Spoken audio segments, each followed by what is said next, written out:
Reading. The near and dear do bring some cheer in life, but costs dear also bring a lot of fears and tears and will in time disappear. However, there is one and only one thing which is the nearest, the most beloved, the very source of happiness, which never leaves us and is completely free. It is the undotted I, my very own dear Huriam, my dearest sweet self, by Swami Chinmayananda or Swami Tejomayanandaji Guruji, composition and commentary, reading there. Publisher's note. It gives us great pleasure in presenting this book Vedanta Madhuryam, a wonderful composition and commentary by Puja Guruji, Swami Tejomayananda, to inspire, initiate, motivate, and enlighten a novice as well as a serious seeker to study Vedanta deeply and appreciate what is real happiness. The lucid illustrations explain why one should study Vedanta and how it is relevant now to realize self and discover happiness. The introduction in this book is an important treatise to understand better the theme of this book. Further, wherever footnotes are given in Sanskrit Devanagari scripts, their English transliterations are given at the end of this book to facilitate the teachers, the readers. We trust this book would serve as a beacon light to all seekers towards study of Vedanta.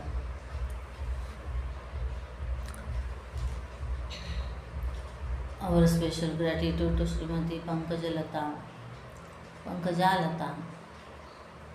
Rath and Sri Udayanath Rath for sponsoring the present edition of this book. May the grace of God and blessings of Puja Gurudev be on 27th July 2018, Mumbai 400070 Chinmaya Prakashan Publication Division of CCMT. Transliteration and Pronunciation Guide.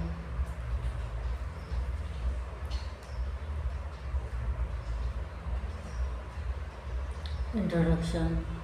People talk in superlatives and high terms about what they love and respect. For example, the movie was superb, the food was rich, the party was fantastic, the subject was captivating, the book was a page turner, the song is beautiful, the lyrics are soul stirring, or the vacation was simply marvelous. Also, we can talk, listen, or engage ourselves for hours in what interests us. On the other hand, if we are disinterested in anything, even a little of it becomes boring, tedious, and difficult. Some people have no appetite for anything religious or spiritual, and for some, a little of it goes a long way. The preacher commented that the church clock would never get stolen as everyone kept looking at it, and the end of the sermon was an awakening for a certain member of the congregation. We generally love what we are inclined towards, and because of our interest and aptitude, we find it easy. Some students do not even like a maths book as it gives them problems. As one saint pointed out, materialistic people have very little spiritual needs, and spiritually inclined people have very few material needs. However, it is seen that with time, exposure, and understanding, our interest too changes. One disinterested in music can become a music buff, or one with a casual interest in art can, with deep study, cultivate an appreciation and become a connoisseur of art.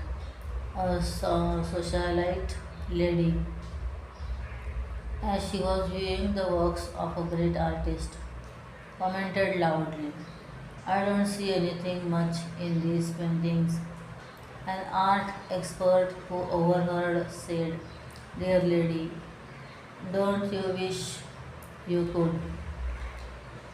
Ever since I came to know about Vedanta, it has interested me, attached me, attracted me, and fascinated me, and I have always loved it.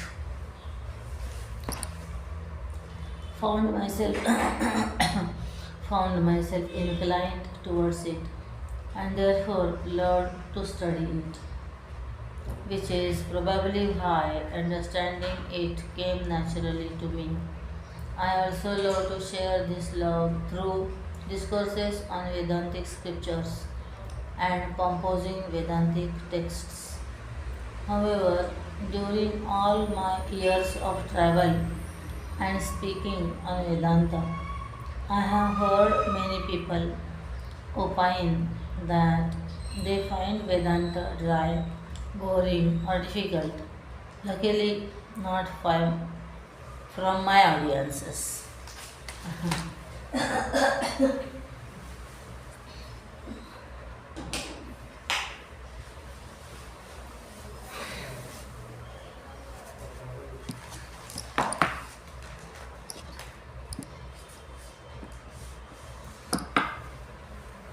It came to my mind that I should try and dispel these notions and show them just how interesting Vedanta is.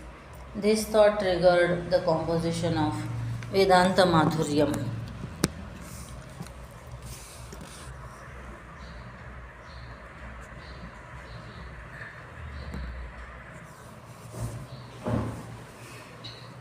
Madhu means that which is delightful, sweet, and lovable.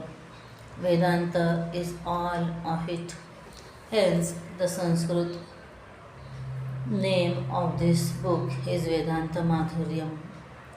Vedanta speaks of the dearest, most joy giving, most loved self within. Hence, the English name of this book is My Dearest Sweet Self. The courses at Chinmaya Gardens, Coimbatore, always give me an occasion of giving these courses on my new compositions.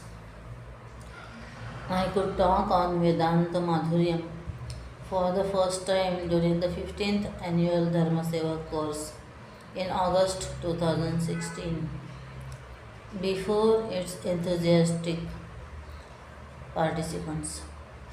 I thank Sri Arvinda Bhagavad Washington, US, for transcribing the talks and Brahmacharya Darshika Chaitanya Tiruvananthapuram for retyping the edited talks. I sincerely thank Sri Thakur of Tarapur for sponsoring the first print of Vedanta Madhuryam. May Gurudev's grace be on all. Through this humble offering in the form of this text with the commentary, may Vedanta become dear to all, its sweetness be revealed to all, and the self revealed through it be realized by all. Swami Tejomayananda. Invocation.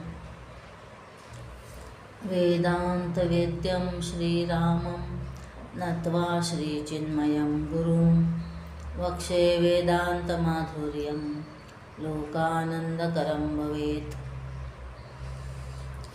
Having saluted Sri Ram, who is known through Vedanta, and prostrating to Gurudev Swami Chinmayananda, the Guru, I will expound the nectar of Vedanta. May it give joy to the world. Invoking grace. India is a holy land. Religion is cited at every nook and corner. Philosophy is spouted at a drop of a hat. And spirituality is lived by people face as people face the challenges of life. As we travel by road through the country, we cannot miss the colorful trucks urging us to horn, please, and warning us, Buri Nazar wale, tera muh kala. Meaning, look with an evil eye and you shall suffer. Also, the cryptic wit and wisdom written behind these trucks is both entertaining and thought provoking. I once read this behind a truck: Mehnat meri, rahmat teri, which means hard work from my side and grace from yours, God's. A lovely formula for success. So I started this text by invoking the grace of God and Guru for its successful completion. And we read this invocation prayer now to invoke their grace for the successful completion of the discourses on the text. God and Guru will draw electricity for lighting our home from the central powerhouse that supplies current to the whole city. Similarly, God is omniscient, omnipotent, and all compassionate. It is only by His knowledge, His strength, and His grace that we can do anything. Also, it is He alone who blesses when we worship Him in any special form. We love Ishtadeva. So I invoke the grace of Sri Ram, my beloved from the Lord. God only appears as the tangible form of a Guru to teach and guide the seeker on the spiritual path. So I invoke the grace of Gurudev Swami Chinmayananda, whose love and teachings have guided me throughout my spiritual life. How do I invoke their grace? My humble prostrate delicious. The word prasad itself, all will be happy in making others happy. My joy too will be multiplied manifold. People have various views about Vedanta. The following two verses enumerate some of their thoughts. शुष्कं वेदांत ज्ञानम हि केचित् वदन्ति प्रायशः अन्ये तत् कठिनं सूक्ष्मं मन्यन्ते स्वविचारतः निष्फलं जीवनेऽस्मिंश्च ज्ञानं वा पारलौकिकं सन्यासिनां कृते चास्ति वार्धक्ये वा पठेन्नरः.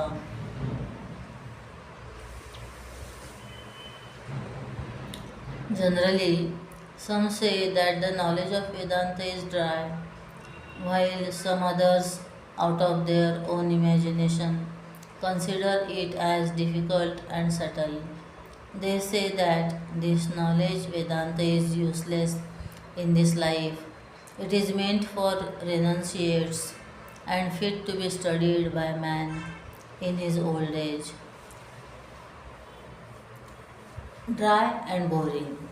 The path of devotion engages the mind and the senses and creates deep feelings of love through festivities worships, singing, dancing, and listening to the stories of the Lord. Sri Krishna's divine childhood pranks and sports, stealing butter, playing and partying with his friends, killing demons, dancing with the gopis, all are truly captivating. The path of action keeps us engaged in dedicated noble actions, and the path of yoga keeps our body and mind trim. Vedanta, or the path of knowledge, creates neither soft feelings for the Lord nor engages us in doing anything. Truth is explained with the same old examples of the snake vision on the rope and the mirage in the desert. This is the opinion of some people. One lady, after listening for 10 minutes to a Vedantic discussion, removed her hearing aid and slept peacefully. Maybe she thought it was too dry and boring. Maybe she felt it was too difficult and subtle.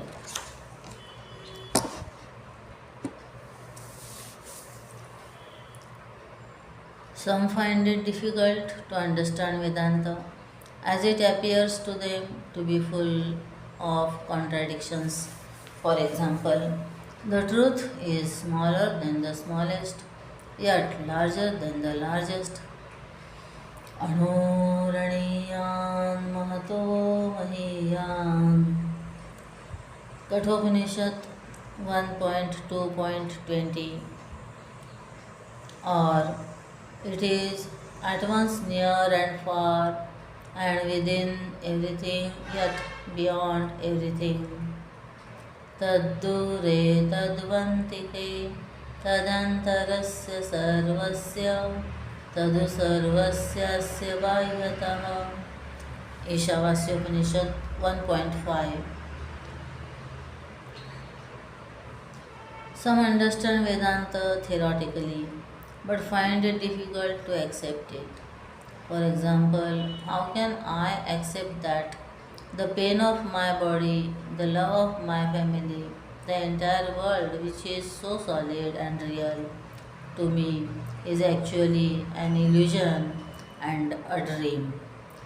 Some find Vedanta difficult because it speaks of a truth beyond sense perception or the cognition of the mind.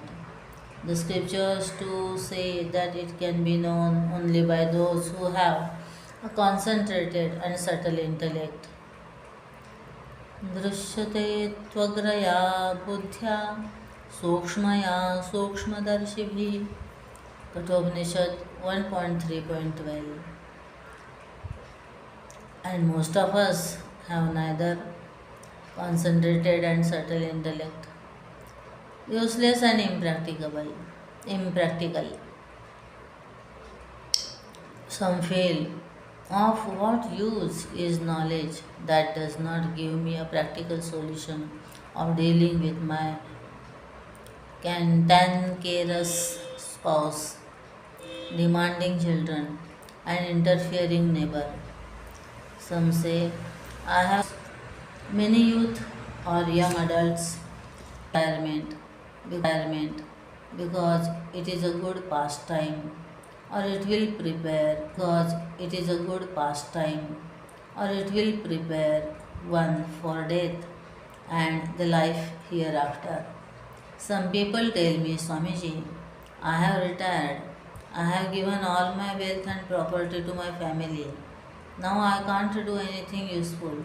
So I will stay in the ashram and study Vedanta.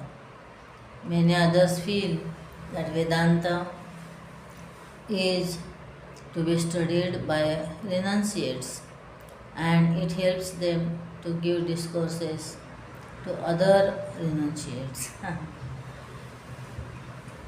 The Bhagavata Mahatmyam narrates the story of Devadatta, who, because of the grief of being childless, decided to leave home and commit suicide. It is Atmadev, the story of Atmadev.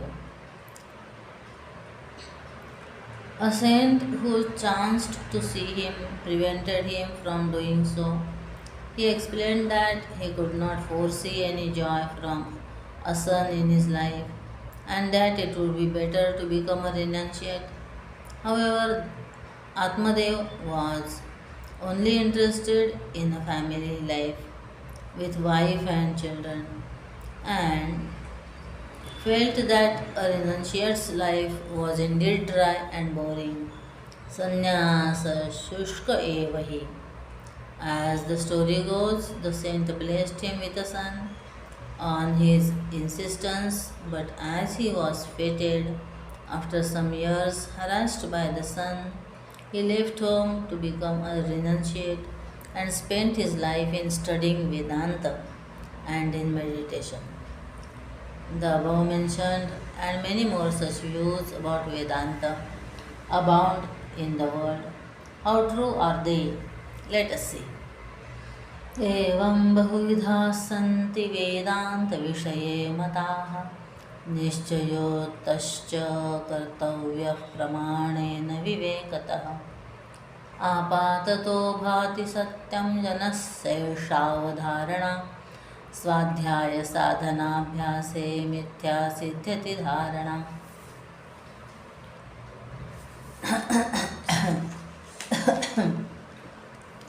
Thus are many views regarding the subject of Vedanta. Therefore, its true meaning needs to be ascertained through discrimination and with valid means. There is the notion amongst people that the truth shines only intellectually or during hard times. This notion is proved to be false through swadhyaya, scriptural study, and the practice of sadhana, spiritual practices. Disinterest without knowing. A physics graduate once told me that he was disinterested in Vedanta. I told him that I too was not interested in Einstein's theory of relativity. He said, Swamiji, are you saying this after knowing or without knowing it? I told, without knowing or understanding. He said, please study, then you will know just how mind blowing it is. I told him, you too say you are disinterested in Vedanta without knowing ABC of it. Please study and discover how interesting it is. He did study thereafter and became a lifelong lover of Vedanta. The view of the majority is based on total ignorance of Vedanta. Disinterested after knowing. Knowledge is acquired through a valid means and right thinking. The seven blindfolded men came to various conclusions when they felt an elephant. Later, when they saw the elephant with their own eyes, they realized how mistaken their understanding was. Many do not get to the right source of knowledge or the knowledgeable person to teach and guide. Therefore, they do not understand, get confused, or misunderstand, or simply become disinterested, or worst still, disillusioned with Vedanta. Knowing intellectually, the understanding that cigarette smoking is injurious to health does not give us the strength to kick the habit. The knowledge of the sweetness of the Ratnagiri portion of the Vedas is known as Vedanta. Vedas, the unmanufactured truths. Vedas are the truth revealed to the sages in their seat of meditation. They are neither compositions of humans nor divine beings. They are considered the very breath of the Lord. Sri Vedavyasa compiled these truths into 4 volumes Rigveda, Yajurveda, Samaveda, and Atharva Veda. The manufacturing defects all products inherently have to a lesser or greater extent. Some manufacturing defects.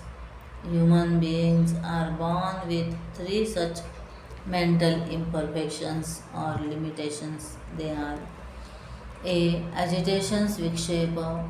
All our minds are restless and distracted. Students complain that they cannot concentrate.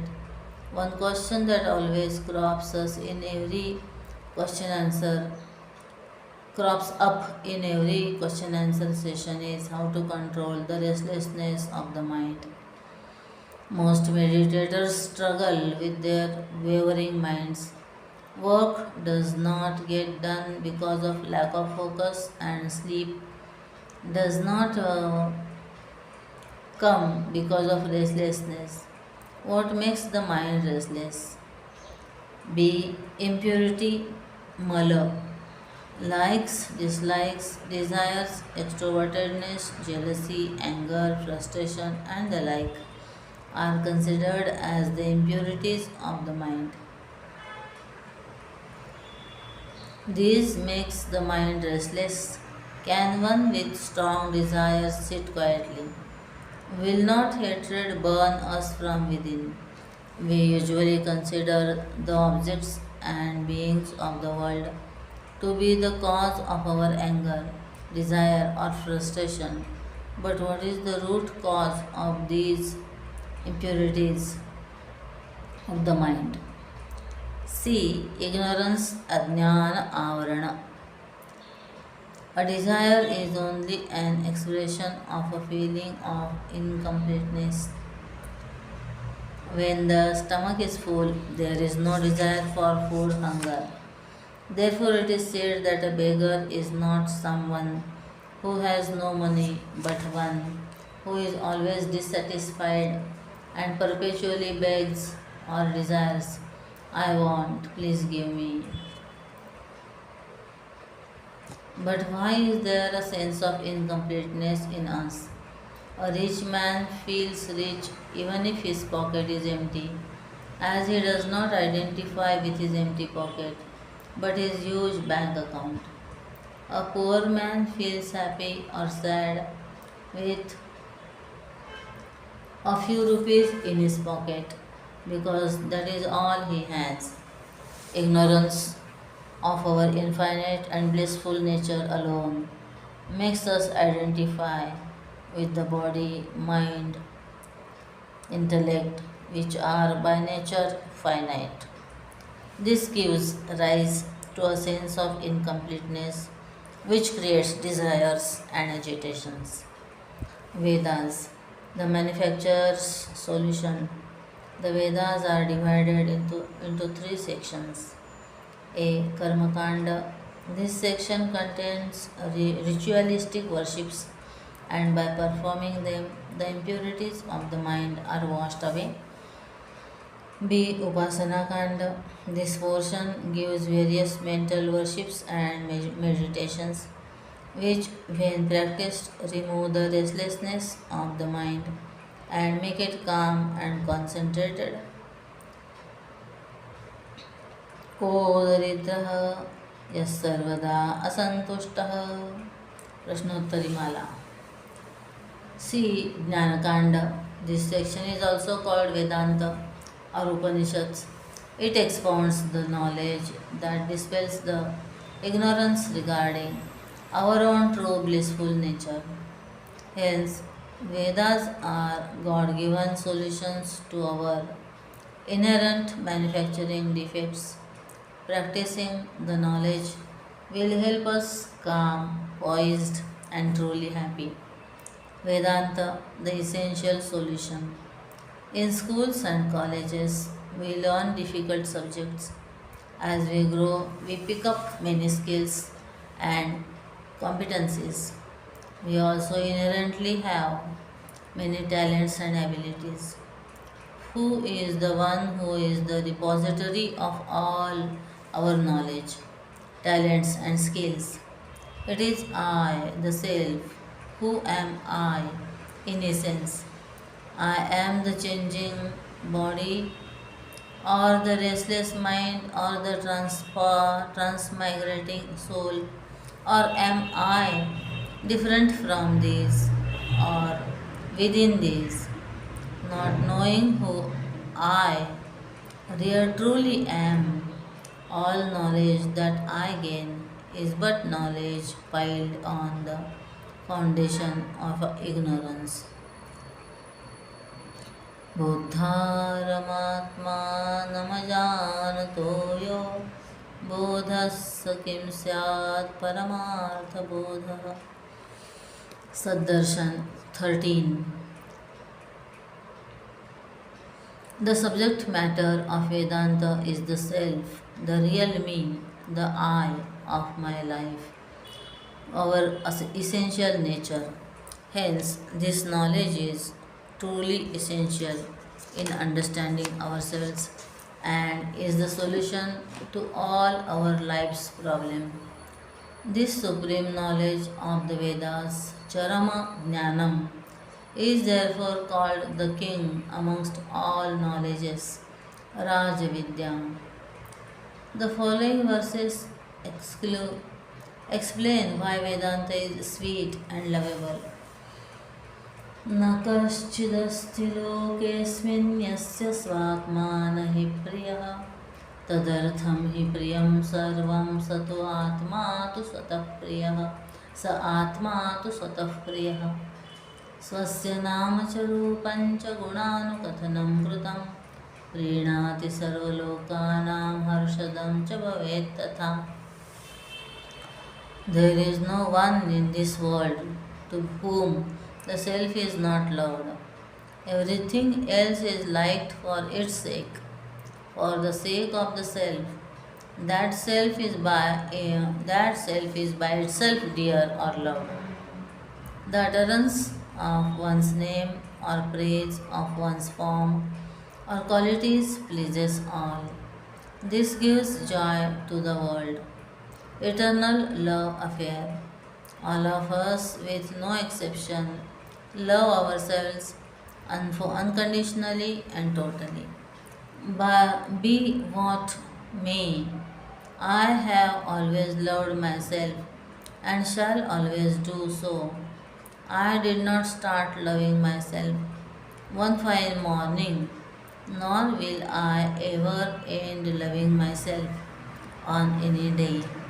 Self love is eternal and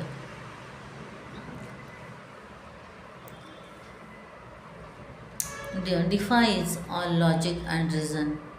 It is not because of, but in spite of. Loving ever after. We love ourselves first and foremost. We love others only thereafter, and that too for ourselves' sake. Sage Yajnavalkya tells his wife Maitreyi, the husband, wife, children, wealth, and everything else is loved not for their own self, but for the sake of oneself. I love me. The other man apologized to John, then turned towards his donkey and said, John, come here. Since I feel that I am the body that bears the name, we never tire of looking at ourselves in a mirror at every opportunity, however old we are. I must have looked at myself millions of times since my childhood, but I still keep looking without getting bored. Isn't that amazing?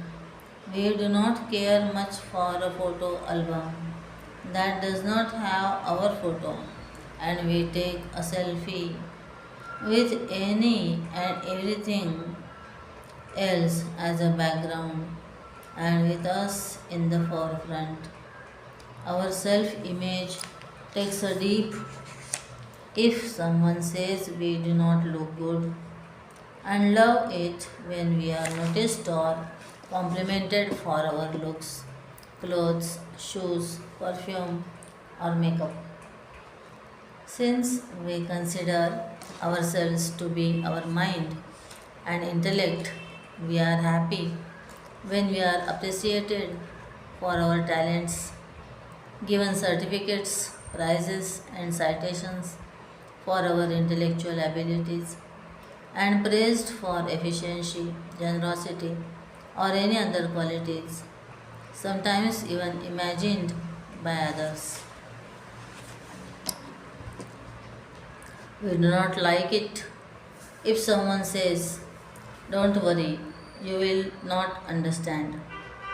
All this demonstrates that I am the dearest to myself. Self love is seen in all living beings. How does it express? मृत्युं सर्वत्र पश्यन्ति तथापि जीवितुं मानभुवं हि भूयासं इति प्रेमात्मनि यक्षते. People see death everywhere, still they desire to live forever or long. May I never cease to exist. This universal thought shows self love. Dead sure. Everything that is born or created will surely perish sooner or later. Change too is the constant destruction of the previous state. We see this fact everywhere. The stars cool down, trees grow, pets age, relations wear off, and finally everything perishes. Even though we know that death of this body is certain, none of us want to die. We want to live forever. A man on his deathbed was asked what his last wish was. He said, "I want to see another doctor." Surely exist. This universal desire to live is actually an expression of self love.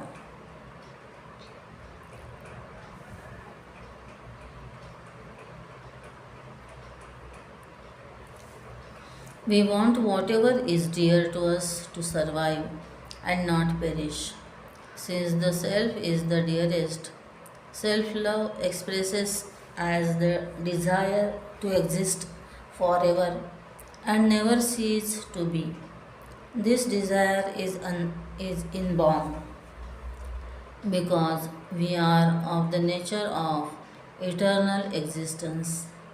Not knowing our true nature, we wish to perpetuate whatever we consider the self to be. We know that the body will not live, so some of us want our name and to continue through our children, through hospitals or schools in our names and so on. Death wish. But what about people who wish to commit suicide? Does that not contradict the wish to live forever? What about people who hate themselves? Is not the self dear to them? This apparent contradiction can be resolved with the following understanding. Our desire is for the self to exist forever. Those who think that life in this body is an unbearable pain wish to commit suicide to get rid of the pain giving body so that they, the self, can exist happily thereafter. Some hate their thoughts to free themselves from the persecution of their own mind. They wish to drown their sorrow with drinks or, in extreme cases, by ending their life. Again, for the self to exist happily thereafter. Self love is seen even in the terrible act of suicide. If only they had the knowledge of their true self, they could live, they could have lived happily. So, what makes Vedanta sweet and dear to us? एवं प्रियतमस्वात्मा वेदांत विषयो यदि कथं ज्ञानं भवेत् शुष्कं तस्य त्वं वद मित्रहे. If this most beloved self is the subject matter of Vedanta, then, dear friend, please tell me, how could this knowledge be dry? As we have seen, the self is the dearest to everyone, irrespective of our caste, creed, or religion, nationality, status, or position, age, gender, or education. And I love anyone who praises, pleases, or delights me. Since Vedanta speaks of the real me, the dearest me, the I in me, my own true self, then how can Vedanta not be dear to me? A disciple asked an enlightened master why he read the Upanishads. The master replied, "You love to read your own biography. I too like to read what the great sages have written about me." At one place, Saint Naneshwar describes Vedanta as the modaka and sweet in the hands of Lord Ganesh, which is both sweet and joy giving. Someone once asked me if I thought Vedanta was dry. I said, "True, Vedanta is dry like dry fruits. They may not be juicy, but they are definitely healthy, feeling sweet and joy giving. Plus, they have a much longer shelf life than, and I love eating them." Man works day and night. One wonders why, to what end. The following verse explains. प्रयतन्ते सुखायैव तथा दुःखनिवृत्तये वित्तसत्तार्थभोगैश्च जनाः सर्वत्र सर्वदा. Everyone always strives to get happiness and get rid of sorrow by means of wealth, power, and pleasures. Verse 11. Wish for happiness, Sukhecha. All of us only want happiness. None of us want even the slightest sorrow. No one puts this desire in us, neither the parents, the school, or the TV. It is inborn. We want to be happy today, tomorrow, and ever after. This desire is eternal. Those who are happy still want to be happy, and those who are unhappy, of course, want to be happy. The old and young, the rich and poor, the educated and illiterate, the spiritual and materialistic person, the believer or non believer, all want to be happy. This desire is universal. Is it possible to stop desiring happiness? Can we, for a change, desire sorrow? One lady said she wanted to be unhappy because when she told her friends about her sadness, they sympathized and that made her happy. This desire for happiness is choiceless. Work for happiness. Everything we do or do not do, day and night, is only for becoming happy. We keep relations with people who make us happy and get rid of those who make us unhappy. We strive to get wealth, power, pleasures, relations only to become happy and not for their own sake. A child was asked why he went to school. He said, "To meet my friends who make him happy and not for studies which make him miserable." None would join a college that would give knowledge but no degree. Also, who would work for a degree if it did not give a job?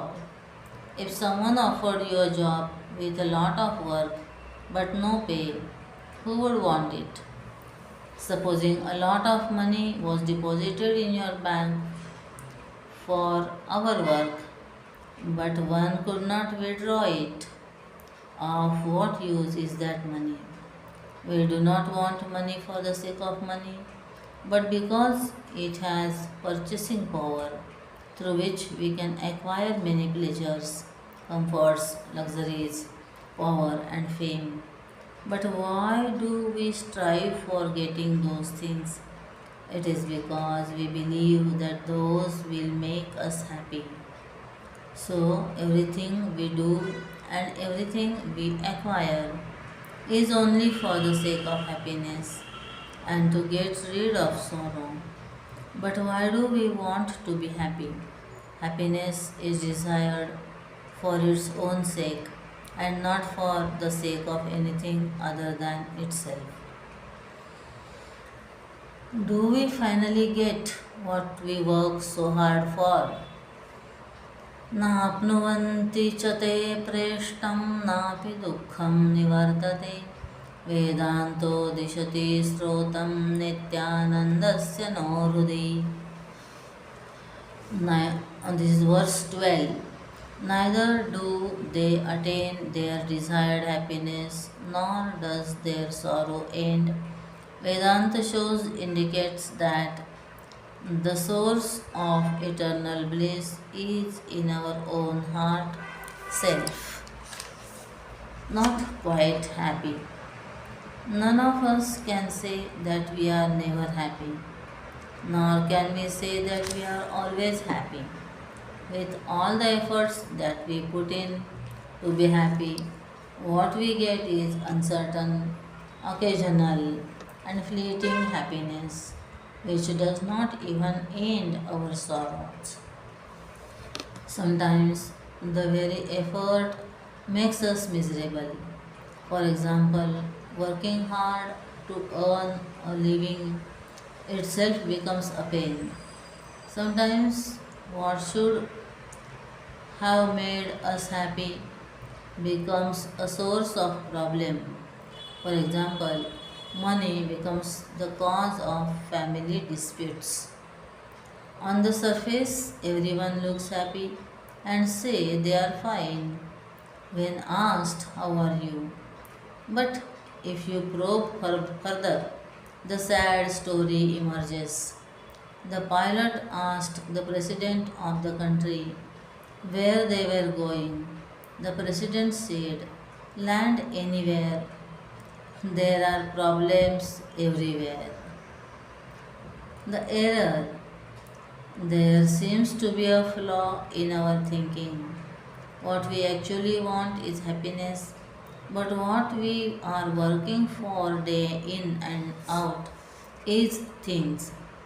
So we do get things, but not get quite the happiness that we are looking for. What we actually want is eternal, infinite happiness, happiness that never ends, and happiness that is limitless, and we land up with fleeting and limited happiness. No wonder our wanting continues, and so does our sorrow. The happiness solution. It is true that we can get worldly things without the knowledge of Vedanta, but not the happiness we are looking and striving for. Vedanta reveals the source of eternal happiness, and therefore the study of Vedanta is vital for all. And where does Vedanta say this happiness is? It is said to be right within us. Source of happiness. Source of happiness. Dual entity. Dual entity. The not self, the known. The not self, the known. I, the knower, is definitely different from the known objects. Thank God. If not, when I know a donkey, I would become one. The, the self, the subject is one. The not self or the objects, things and beings are innumerable.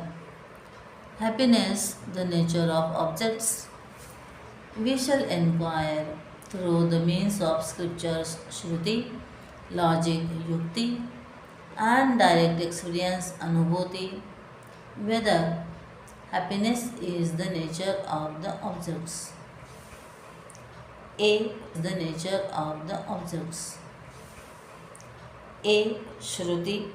All objects are by nature finite. The scriptures declare that there is no joy in finitude.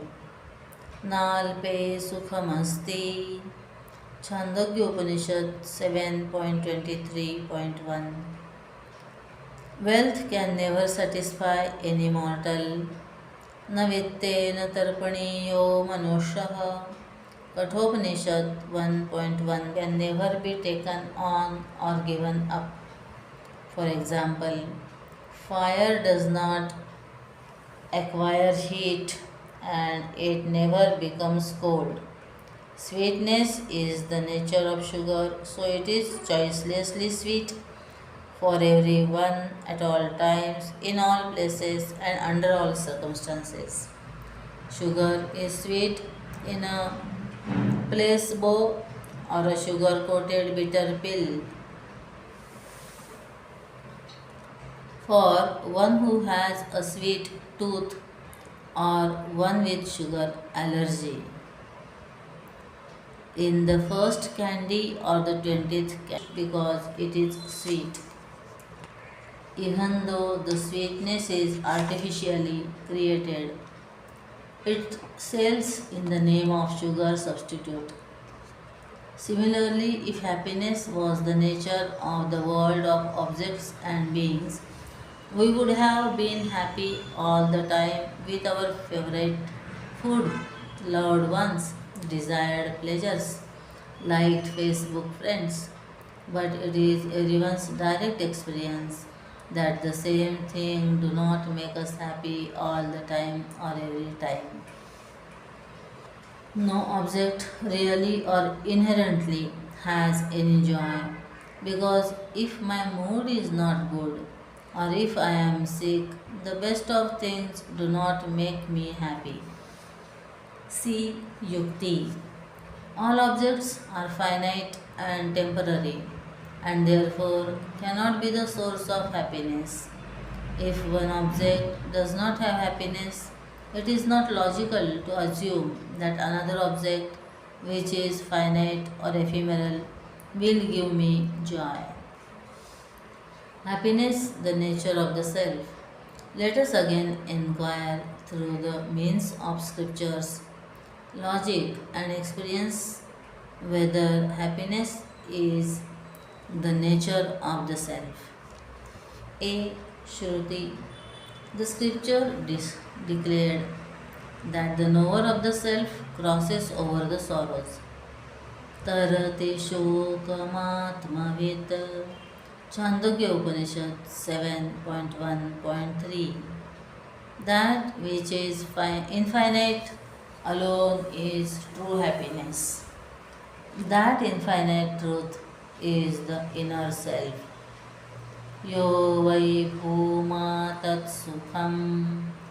Chandogya Upanishad 7.23.1.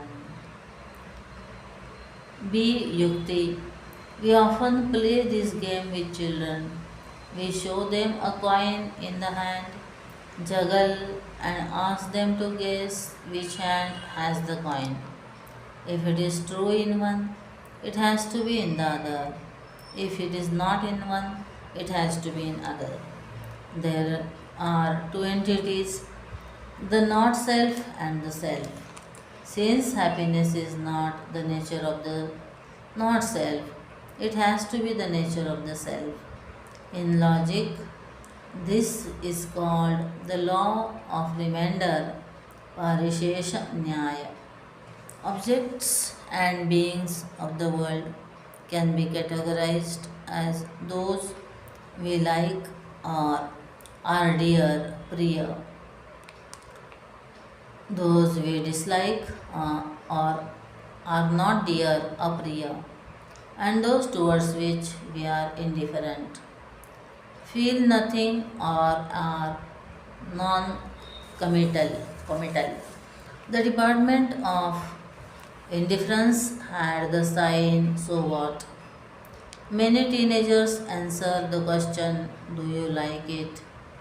With whatever or I don't care. Our likes, dislikes, and indifferences keep on changing. What we loved as kids, we tolerate when in our youth and becomes indifferent when we age. What is loved by one person can be disliked by another. Acha, here Tattvamasi is also true. That infinite truth is the inner self of you, Tattvamasi. Chandogya Upanishad 6.8.7. One divorces a spouse and the other person marries that same person. However, the self never becomes an object of like, dislike, or indifference. A thing is liked or is dear because it gives us joy.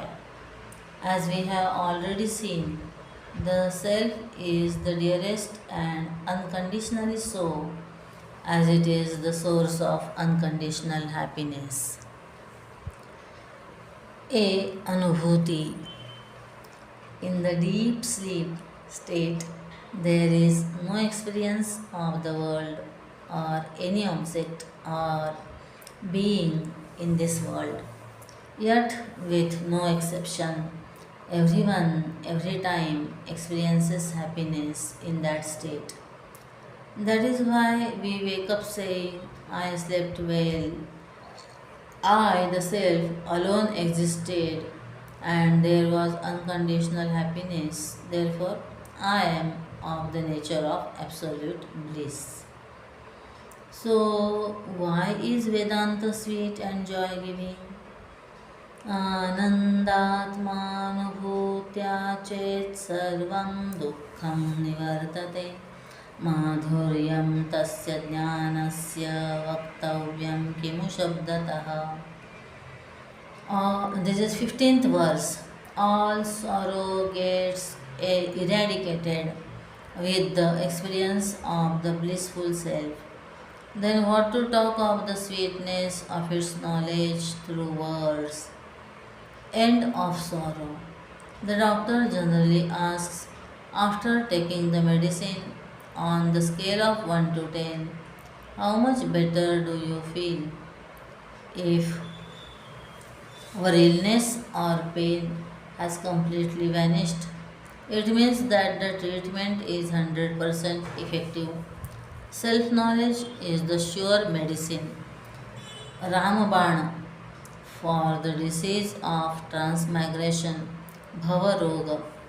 It gives us 100% relief from its symptoms of sorrow, stress, strain, and so on. This is not a tall claim, but the experience of all realized masters. Unimagined happiness. Knowing the self is being the self. The one who knows the blissful self is ever in bliss. This source of all happiness is untouched by words, thoughts, or even our imagination. There is the question of sorrow. Where is the question of sorrow for an enlightened master? The happiness within. Nothing except self knowledge can give us infinite bliss and be the infinite bliss. Self knowledge is therefore the solution for all human problems. It is the very purpose of human life and the very acme of human achievement. Vedanta, the valid means that reveals self knowledge, is therefore truly sweet and joy giving. The scriptures say, if you realize the self in this human life, it is great. If not, It is a great loss of a rare opportunity. इह चेदवेदीदथ सत्यमस्ति न चेदिहा वेदीन्महती विनष्टिः. Kenopanishad 2.5. The claims regarding the self and self knowledge seem hyperbolic. So, what exactly is the self? वेदान्तदर्शितस्वात्मा देहादिभ्यो विलक्षणः सच्चिदानन्दरूपोऽयं सर्वभूतहृदिस्थितः. Verse number 16. The self indicated by Vedanta is different from the body and so on. It is of the nature of existence, consciousness, bliss, and is in the heart of all beings. The familiar self, my identity as an individual, is well known to me and to others. Why do I need the scriptures to tell me who I am? I consider myself to be the body with various limbs. I am tall, fair, and handsome. The senses, I have a keen eyesight and sharp ears, and pranas or vital ears. I have a good appetite and I get hungry every few hours. The mind, I am sad, bad, or glad. The intellect, I am a rather absent-minded intellectual, or the soul, I am sure I must have been a bird. In my last life, I love to fly. The true self.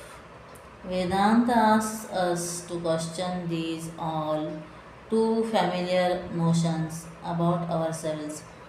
It says that the self, true self, and the not self, familiar self, are with totally different characteristics. Vilakshana. The true self is of the nature of existence, consciousness, bliss, Sat Chit Ananda. We are by nature changeless, free from all modifications, self illumining, not inert, and full, complete, and infinite, not limited by time or space. The body, mind, intellect, the familiar self, is ever changing, inert, and finite. The body undergoes the sixfold modifications, Shad Vikaras. It comes into being, Asti, is born, Jayate, grows, Vardhate, matures, Viparinamate, ages, Apakshiyate, and finally perishes, Vinashati.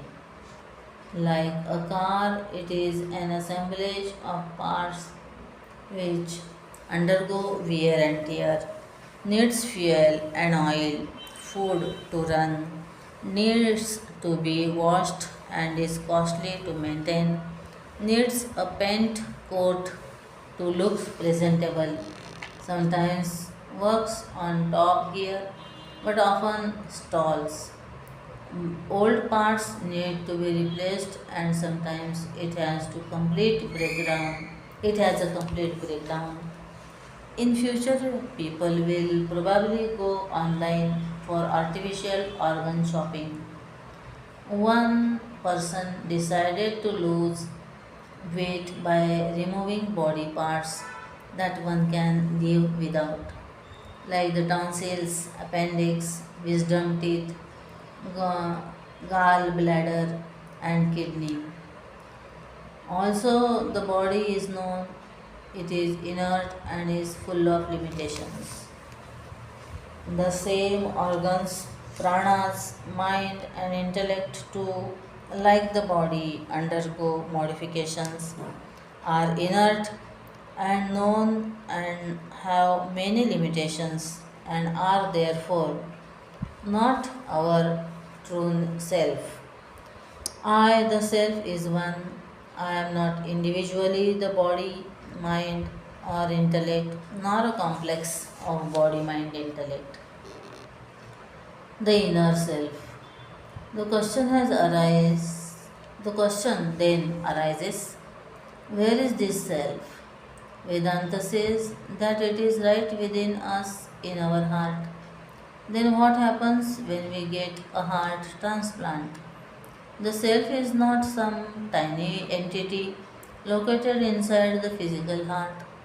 It is like space that is at once within everything, yet outside and beyond everything.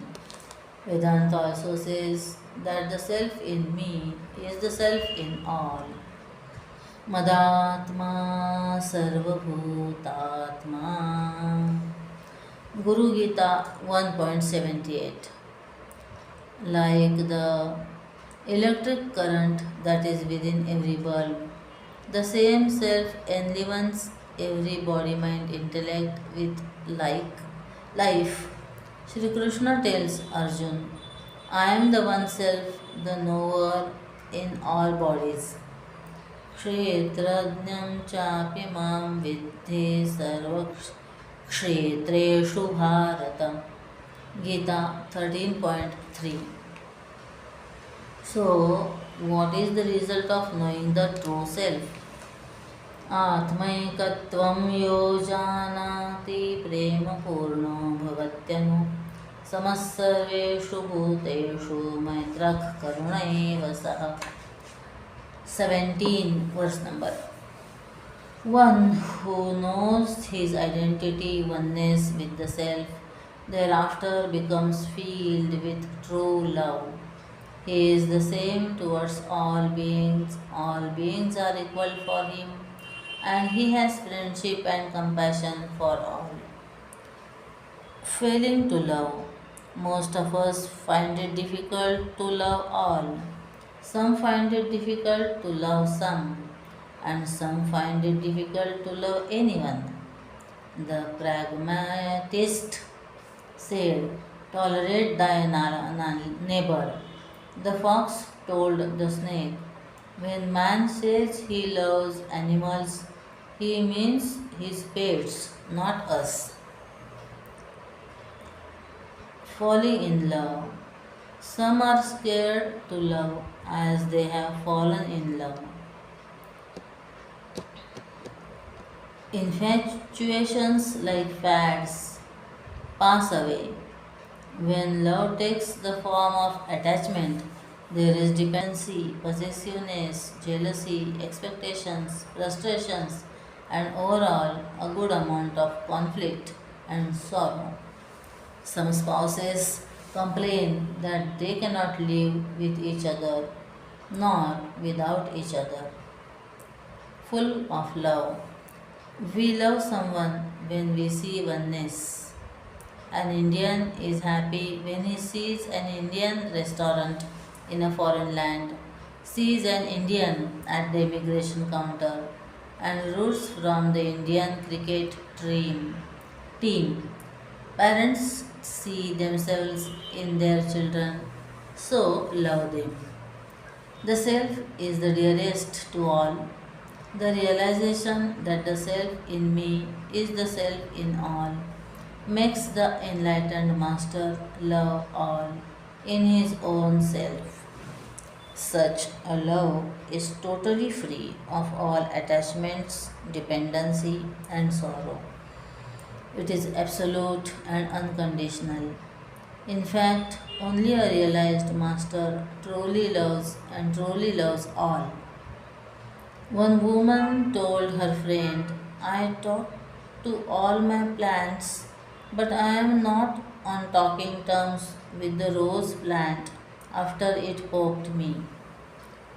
We paint our face with love and joy. What happens when we love all unconditionally?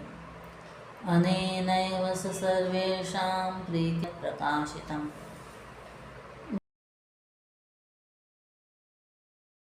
The beloved of all is this which is unloving and unlovable. Everyone loves to be loved. We cannot give, and what we give, we get back. In spite of knowing these simple truths, we wait to be loved. Usually, one who is unloving is unloved. One man asked a realized master, makes us so loving and lovable to all. Would we not? Kenopanishad 4.6. The Vedanta empowers. आत्मबोधेन या शक्तिः प्राप्यते पुरुषैरिह आप्नुवन्ति तया सिद्धिं सर्वकार्येण संशयः. With the power attained through self-knowledge here, one becomes adept in all tasks. There is no doubt in this. Knowledge is power. Vedanta says that man gets empowered through knowledge. Vidyaya vindate mrutam. And therefore, the importance of education. This was also stated by Francis Bacon as ipsa and inside warmth from dissipating. Self knowledge gives us immortal strength. Vidyaya vindate amrutam. Kenopanishad 2.4. And the strong alone are fearless. Bodyguards or police protection cannot remove the fear from within us. Once a rat went to a guru and said that it was frightened of cats.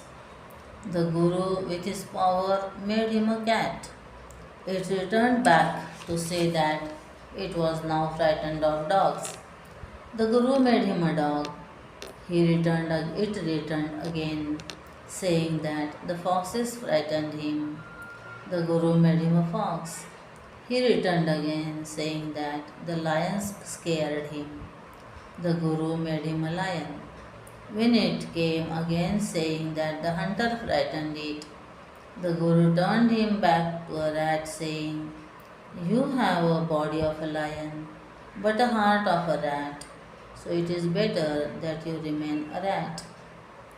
One who realizes the immortal self becomes truly fearless. Abhayam pratistham vindate. Of people empowered by self-knowledge. The next verse 21. Even now in these days sweet victory can be attained by men through self-knowledge in youth. Why then wait for old age? Sweet success. Success is music to the ears. We love to hear news of our success, be it winning a lottery, getting a job, a promotion, or good results in an exam. Success has many friends and relatives, whilst failure is an orphan.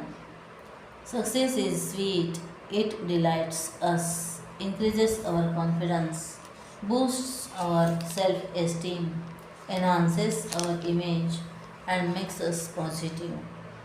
A friend advised man, "Stop being negative, be positive."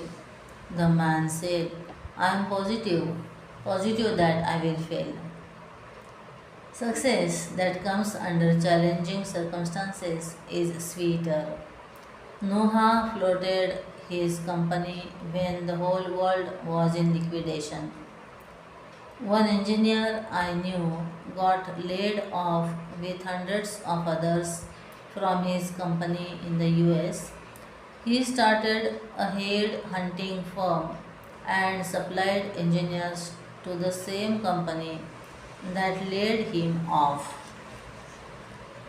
Outer success does not feel that good when we get defeated in our own home.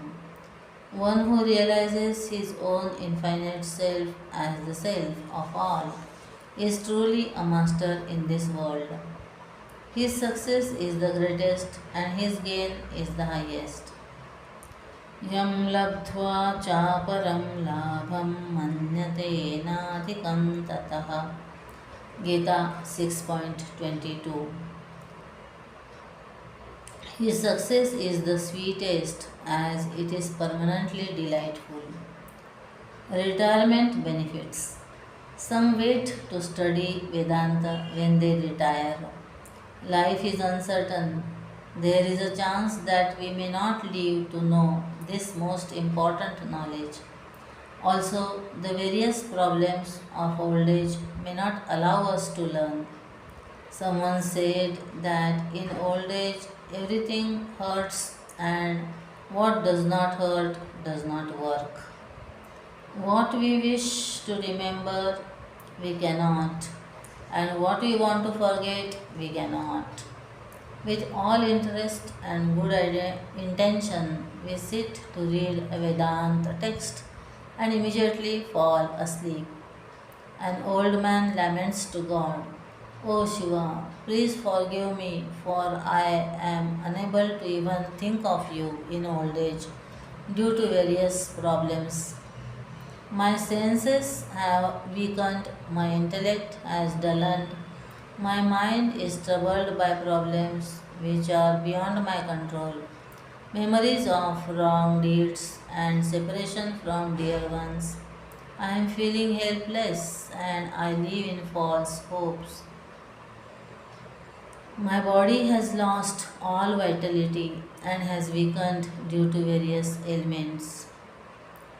वार्धक्ये चेन्द्रियाणां विगतगतिमतिश्चादिदैवादितापैः पापैरोगैर्वियोगैस्त्वनवसितवपुः प्रौढिहीनं च दीनं मिथ्यामोहाभिलाषैर्भ्रमति मम मनो धूर्जटेर्ध्यानशून्यम् क्षन्तव्यो मे पराधः शिव शिव शिव भो Shri Mahadev Shambho. शिवापराध क्षमापन stotram 4. Our retirement benefits can only be collected if we have earned them when we were younger.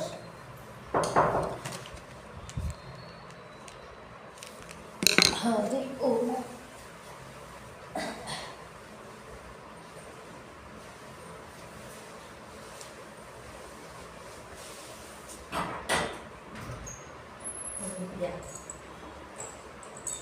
वेळ आहे बसायला थोडं 5-10 मिनिटं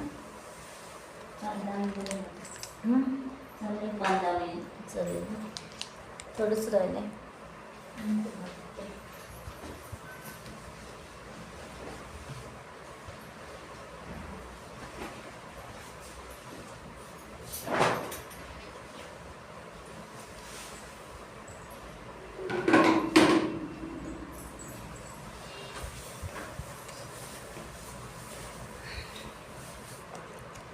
Now, or the good news is that there is cricket in heaven. The bad news is that you will be the bowling in the game today after tomorrow. Game day after tomorrow.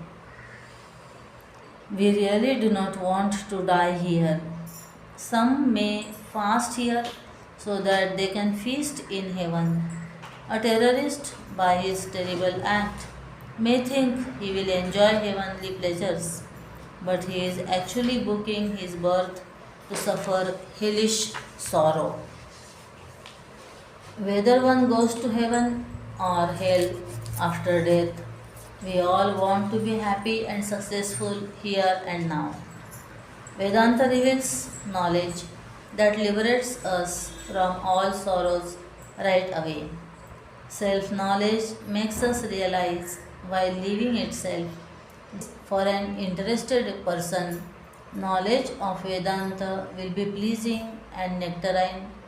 People interested in Vedanta, wanting to know it, will always strive to attain it with all feelings, enthusiasm, aptitude for knowledge, that for which we have a natural inclination or interest, we find both easy and joyful.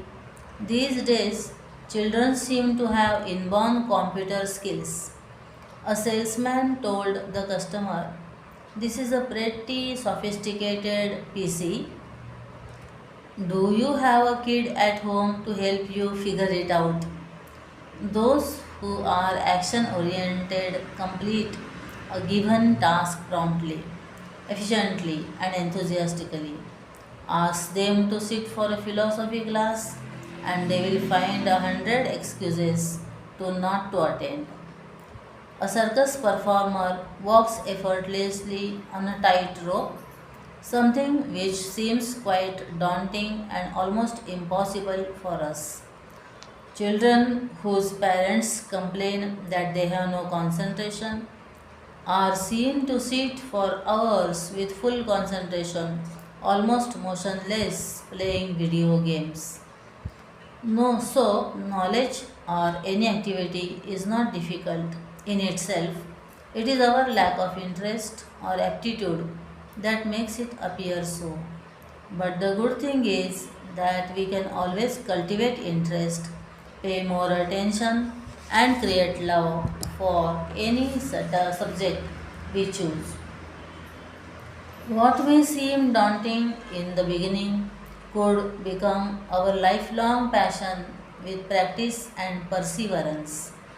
The joy of knowledge may not be apparent to some, but it can always be discovered. Captivating knowledge. Knowledge is our own reward. It is all absorbing and fulfilling. Both the process of learning and the knowledge gained are intellectually stimulating. When we dive into the depths of any subject, we discover precious gems of insights.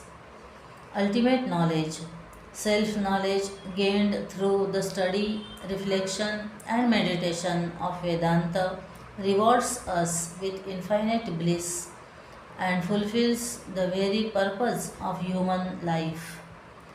It not only empowers the mind and stimulates the intellect, but enables us to transcend the limitations of both. What we discover through it is our most precious, dearest, and sweetest self. Intoxication of knowledge. Vedanta is not just interesting, it is intoxicating. Dara Shikoh, the brother of the infamous Mughal king Aurangzeb, translated all the Upanishads into Farsi. He would spend hours reveling in this knowledge, saying that it was an intoxicant, nasha, nasha like none else. The high of alcohol is followed by a hangover. The alcohol dullens the intellect, empties the pocket, and dissipates our vitality. Alcohol is never the solution. It temporarily makes us forget the problem. There is no well being in such intoxication. Nasham vidyate, starting problems. Thereafter, it needs patience and enthusiasm to overcome various challenges till its completion. A person who was filling a lengthy survey form was told, "You will set a record if you complete it." Blessings make every task easy and joy giving. I started this composition and its commentary by invoking the grace of the Lord of my heart, Sri Ramachandra, and my revered Sadguru Swami Chinmayananda, and I have completed the same with their grace. Lord Sri Ram, who is Ram, he alone is the infinite truth revealed by Vedanta, Vedanta Vedya, who is the omniscient, omnipotent Lord of the universe, who incarnated as the son of Dasharatha and resides in the heart of all beings as their own dearest and delightful self. Gurudev Swami Chinmayananda, the Lord Himself comes in our life as the Guru, without whose grace and guidance it would be impossible to understand and realize the truth self revealed by Vedanta. I prostrate to my compassionate Sadguru Swami Chinmayananda, who was a great enlightened master and who worked tirelessly for the well being of all. समस्तजनकल्याणे निरतं करुणामयं Namami चिन्मयं देवं सद्गुरुं ब्रह्मविद्वरं. कृतज्ञता 1. Dedication. I dedicate to Sri Ram and Gurudev Swami Chinmayananda Vedanta Madhuryam, my dearest sweet self, and its commentary. They graced my mind and speech with the thoughts and words in praise of Vedanta. May all discover the sweetness of Vedanta, feel their lives with its sweetness, and may the dearest and sweetest self revealed through Vedanta be realized by all. Om Tat Sat. Shri Ramarpanamastu. Hari Om. Shri Gurubhyo Namaha. Hari Om. Shri Chinmaya Sadgurave Namaha. Shri Ram. Shri Ram.